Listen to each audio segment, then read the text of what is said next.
बहीण म्हणून किंवा एक सहकारी. माझं म्हणणं आहे कुठल्याही विषयात आपण हस्तक्षेप करणं योग्य नाही. बऱ्याच दिवसानंतर ही बैठक झाली होती डीपीडीसीची.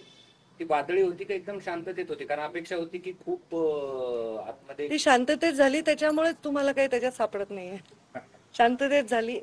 साहजिक आहे, बैठक म्हणल्यावर विधानसभेत काही वादळी नसतात का? विधानसभेचे अधिवेशन आमदार बोलतात, चर्चा करतात, अधिकाऱ्यांनी हे केलं नाही ते म्हणतात.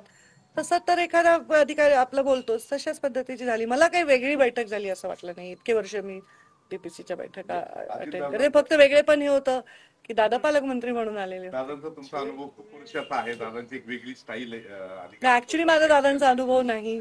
मी पहिल्यांदा दादांशी आता पहिल्यांदा संलग्न झाले, काम करते. आणि ती दादांनाही स्वतः म्हटलंय की दादा, तुमच्याकडे जवळून मी काम करताना जे शिस्त पाहिली आणि जो स्पष्टवक्तेपणा पाहिला तो मला आवडला. माझ्यामध्ये तो स्वभाव आहे. फक्त कदाचित स्त्रीचा स्पष्टवक्तेपणा इझिली लोकांना ते शिस्त लावायला गेलं तर वेगळं वाटतं, पण तुम्ही लावा. शिस्त आणि स्पष्टवक्तेपणा, स्वच्छता, नीटनेटकेपणा, या सगळ्या गोष्टी मला त्यांच्या सगळ्या पर्सनॅलिटीमध्ये दिसल्या आणि मला वाटतं त्या खूप चांगल्या आहेत राजकारणामध्ये. विरोधकांनी पण आजच्या बैठकीचं कौतुक केलं की सगळ्यांना न्याय मिळाला. विरोधक कोण? विरोधी पक्षाचे. म्हणलं नाही, बैठक ही अधिवेशन मध्ये जसं प्रत्येक जण येऊन मांडतं तसं एक जिल्हा नियोजनचा विषय आहे.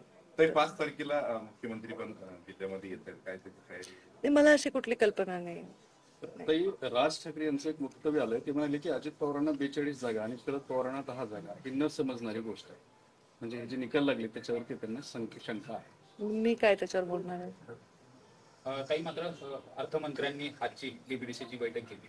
जिल्ह्यासाठी आणखी वाढीव निधी मिळावा किंवा नवीन जसं की विमानतळाचा विषय देखील चर्चेला गेला. असे कुठले महत्वाचे मुद्दे आणि कायमस्वरूपी विकासासाठी जिल्ह्यासाठी महत्वाचे विषय आहेत.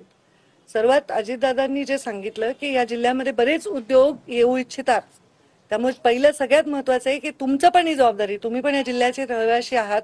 काही आले संभाजीनगरवाले, पण बाकीचे तर तुम्ही या जिल्ह्यामधली सगळी एखाद्या घटना, एखादा दुर्दैवी प्रसंग याच्यामुळे जिल्ह्याची आपली जी प्रतिमा आहे ती डागाळली